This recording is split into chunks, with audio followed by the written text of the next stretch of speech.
नमस्कार, मैं हूं अभय कुमार। आप देख रहे हैं अपना खास कार्यक्रम बिहार समाचार। बिहार समाचार में खबरें बिहार की, बातें बिहार की, देश दुनिया की तमाम खबरें जिसे आपको जानना जरूरी है। बिहार समाचार में हम खबर लेते हैं सत्ता के गलियारों से, पंचायत के गलियों से और गांव के चौपालों से, जिससे रहते हैं अपडेट। तो बिहार समाचार में हम खबरों का सिलसिला शुरू करते हैं। तो सबसे बड़ी खबर है, निकल कर आ रही है बीपीएससी टीचर बहाली परीक्षा तीसरा, जो परीक्षा 15 मार्च को हुई थी उसे रद्द कर दिया गया है। 15 मार्च की बीपीएससी शिक्षक भर्ती परीक्षा रद्द हो गई है। झारखंड में पेपर सॉल्व करते मिले थे 300 कैंडिडेट। परीक्षा की नई डेट अब जारी की जाएगी। बिहार लोक सेवा आयोग यानी बीपीएससी ने 15 मार्च की शिक्षक भर्ती परीक्षा TRE-3 को रद्द कर दी है। दोनों पालियों की परीक्षा को रद्द कर दिया गया है।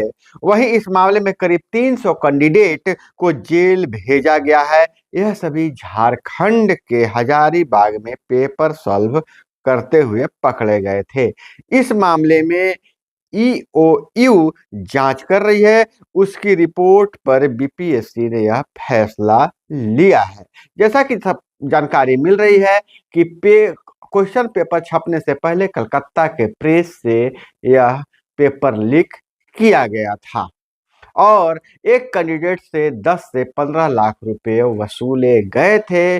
500 कैंडिडेट का मोबाइल नंबर और लोकेशन EOU को पता चला है, जिसकी जांच की जा रही है। इस पेपर लीक मामले में सरकारी अधिकारी से लेकर सॉल्वर गैंग और कोचिंग संस्थान भी शामिल है। हालांकि इस तरह के पेपर लीक होने की घटना से परीक्षार्थियों में काफी रोष है। आखिर परीक्षार्थी इतनी मेहनत करते हैं, उसके बाद पेपर लीक हो जाता है, उन्हें फिर से परीक्षा देनी पड़ती है। बहुत से मामले में तो परीक्षा नहीं पकड़े जाते हैं सॉल्वर गैंग, और जिसमें कदाचार को बढ़ावा मिलता है और जो सही में अभ्यर्थी जो योग्य होते हैं उनकी बहाली नहीं हो पाती है और दूसरे लोगों की बहाली हो जाती है। वहीं बिहार में इन दिनों मौसम का मिजाज गड़बड़ाया हुआ है। लगातार बारिश हो रही है। 26 जिलों में मौसम का रेड अलर्ट जारी किया गया है। बताया जा रहा है कि 26 मार्च तक ओले पड़ने की संभावना है और जिसके कारण रबी को फसलों को काफी क्षति हो सकती है। बिहार वासियों से अपील किया जाता है कि इस मौसम में बचकर रहें और जैसा बताया जा रहा है कि कृषि विभाग फसल की क्षति का पूरा लेखा जोखा मंगा रही है और वहीं नीतीश कुमार ने फाइल लौटा दी है शिक्षकों की छुट्टी के हवाले से। इसके बारे में चर्चा करेंगे। एक अनोखी शादी के बारे में भी चर्चा करेंगे, जो टिकट के लिए अपने से 16 साल छोटी लड़की से शादी रचाया गया है। और इधर लालू यादव से आशीर्वाद लेकर पप्पू यादव कांग्रेस में चले गए हैं, इस खबर पर भी हमारी नजर है। और वहीं अभी हम लेकिन फिलहाल बात करेंगे सरकारी कर्मचारियों की होली फीकी रहेगी। 25 मार्च को कार्यालय खुले रहेंगे। सीएम नीतीश कुमार ने छुट्टी की फाइल लौटा दी है। बिहार के सरकारी कर्मचारियों की होली फीकी रहेगी। होलिका दहन के बाद सरकारी कार्यालय खुला ही रहेगा। सीएम नीतीश कुमार ने 25 मार्च को अवकाश देने से मना कर दिया है। अवकाश में बदलाव को लेकर भेजी गई फाइल को वो वापस भेज दिया है। और इधर दरअसल मामला यह है कि होली की छुट्टी में बदलाव को लेकर सीएम सचिवालय में फाइल भेजी गई थी। 24 मार्च को होलिका दहन है। इस दिन रविवार है। होलिका दहन से ठीक एक दिन बाद सभी कार्यालय खुले हैं। बिहार सरकार के कैलेंडर 2024 में के मुताबिक 25 मार्च के दिन सोमवार की छुट्टी घोषित नहीं की गई है। इस छुट्टी को शिफ्ट किया जा रहा था। होली की छुट्टी 25 और 26 मार्च को करनी थी, जो नहीं हुआ। होली की छुट्टी 26 और 27 मार्च को होगी। 2 दिनों के सीएल पर 8 दिनों की छुट्टी पूरी हो रही है। इस खबर पर भी थोड़ा सा इंटरेस्टिंग यह चर्चा है, इस पर भी हम चर्चा कर ले कि 25 और 28 मार्च को 2 दिन का सीएल अगर ले लिया जाए तो 8 दिन की छुट्टी हो जाएगी। यह ऐसे होगा कि होलिका दहन से एक दिन पहले शनिवार और रविवार को सचिवालय की साप्ताहिक छुट्टी होती है। कर्मचारी 25 और 28 मार्च को 2 दिनों के सीएल लेकर 8 दिनों की छुट्टी ले सकते हैं। इस सप्ताह गुड फ्राइडे की छुट्टी 29 मार्च को है। इसके बाद फिर 30 और 31 मार्च को साप्ताहिक अवकाश है, यानी कर्मचारी 25 और 28 मार्च का अगर छुट्टी लेते हैं तो उन्हें उन्हें 8 दिनों की लंबी छुट्टी मिल सकती है। हालांकि सीएम के फाइल लौटाने के बाद शिक्षक संघ में काफी आक्रोश है। उन्होंने कहा है कि स्कूलों के छुट्टी में जानबूझकर कटौती कर रहा है विभाग। शिक्षक संघ बोला, गुड फ्राइडे के दिन स्कूल में होगी परीक्षा जबकि कैलेंडर में है छुट्टी। बिहार में 25 मार्च होली के दिन ही राज्य के सभी सरकारी विद्यालयों में वर्ग 1 से 5 एवं 6 से 7 का वार्षिक परीक्षा का आयोजन किया जाना है। शिक्षक संघ के विरोध के बाद बिहार राज्य परियोजना परिषद ने 25 को होने वाले गणित और पर्यावरण सामाजिक विज्ञान विषय की परीक्षा को 30 मार्च के लिए निर्धारित किया गया है। उसके बाद शिक्षा विभाग के अपर मुख्य सचिव के पाठक के आदेश पर इस परीक्षा को फिर से 29 मार्च को लेने का निर्णय लिया गया है। शिक्षकों ने इसका विरोध करना शुरू कर दिया है। उनका कहना है कि 29 मार्च को गुड फ्राइडे की छुट्टी थी, सरकार हमारी छुट्टी में पहले से ही कटौती कर चुकी है, शिक्षकों को प्रताड़ित करने का काम किया जा रहा है। हमको आपको बता दें कि अब शिक्षक संगठन भी के पाठक के खिलाफ आमने सामने खड़े हो रहे हैं। वहीं बिहार प्रशासनिक सेवा में थोड़ी बदलाव हुई है। बिहार के गृह सचिव बने आईएएस प्रत्यय अमृत। निर्वाचन आयोग के आदेश पर सामान्य प्रशासन विभाग ने जारी की अधिसूचना। गृह विभाग के नए अपर मुख्य सचिव आईएएस प्रत्यय अमृत बनाए गए हैं। निर्वाचन आयोग उन्हें गृह सचिव की जिम्मेवारी सौंपी है। निर्वाचन आयोग के आदेश के बाद सामान्य विभाग इसकी अधिसूचना जारी कर दी है। तो अब अधिकारियों का जो स्थानांतरण और पोस्टिंग को लेकर जो होने वाली सारी अटकलें बंद हो गई है, क्योंकि अब सूबे में पूरे देश में आचार संहिता लागू हो गया है। और लेकिन चुनाव आयोग अधिकारियों को कहीं भी प्रतिनियुक्त कर सकता है, उसी के आधार पर इन्हें प्रतिनियुक्त किया गया है।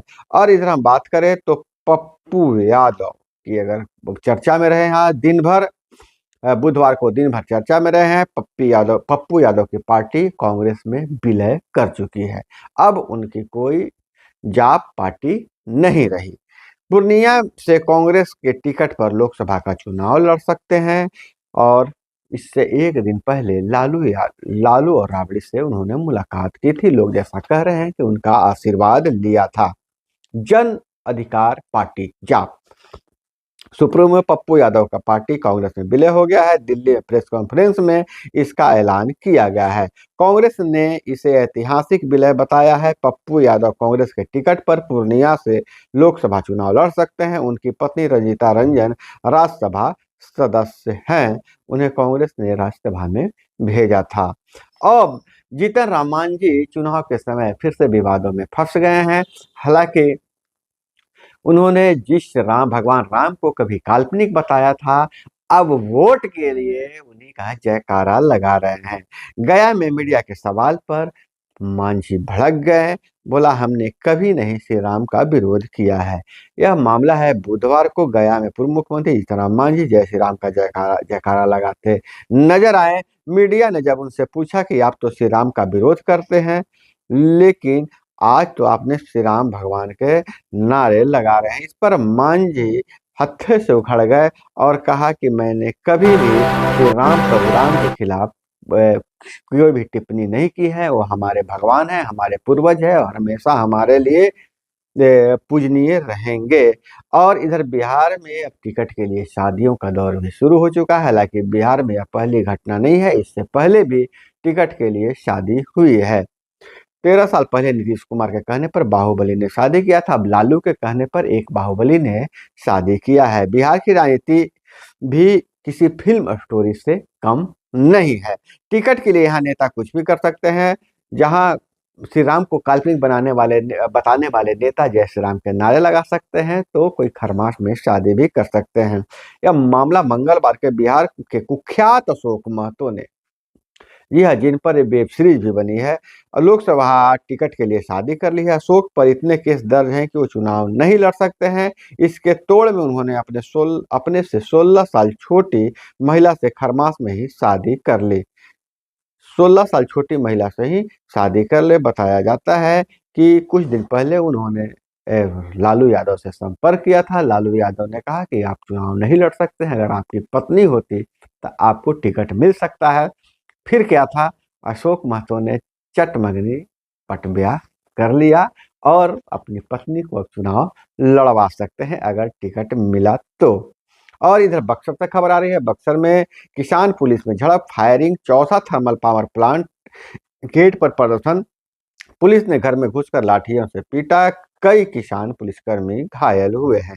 बक्सर के चौसा थर्मल पावर प्लांट के गेट पर किसान और पुलिस के बीच जमकर झड़प हुई है। पुलिस की गाड़ी फूंक दी गई है, पथराव और फायरिंग की गई है। इसमें कई किसान घायल हुए हैं। डीएसपी धीरज कुमार, उपस्थित थाना प्रभारी समेत कई पुलिसकर्मियों को चोटें आए हैं। डीएसपी एसपी समेत कई थानों के पुलिस के साथ वो पुलिस उस मौके पर कैंप कर रही है।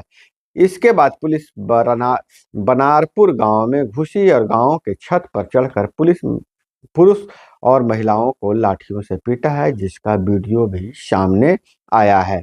किसान जमीन के मुआवजे की मांग को लेकर प्रदर्शन कर रहे हैं।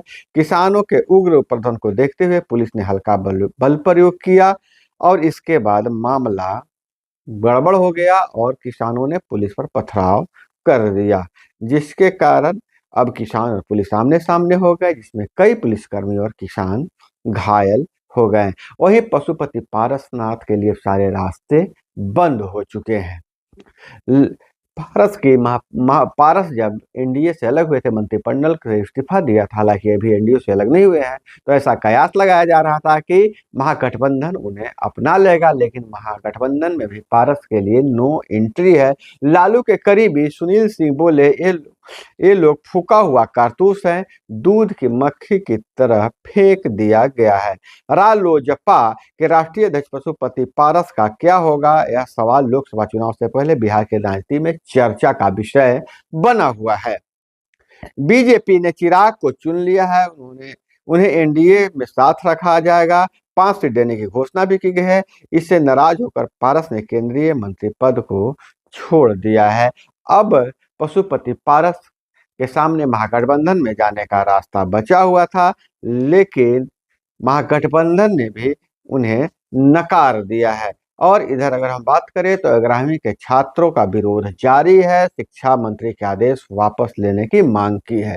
शिक्षा मंत्री ने आदेश दिया था कि वैसे छात्र जो कॉलेजों में, डिग्री कॉलेजों में 11वीं और 12वीं की पढ़ाई कर रहे हैं, उनका नामांकन 11वीं के छात्रों को स्कूलों में किया जाए, जिसका छात्र विरोध कर रहे हैं। कह रहे हैं कि हम इतने दिनों से पढ़ाई कर रहे हैं, हर चीज सेटल है, अब जब परीक्षा सर पर आ गई है तो हम नामांकन के आपाधापी में नहीं पड़ेंगे।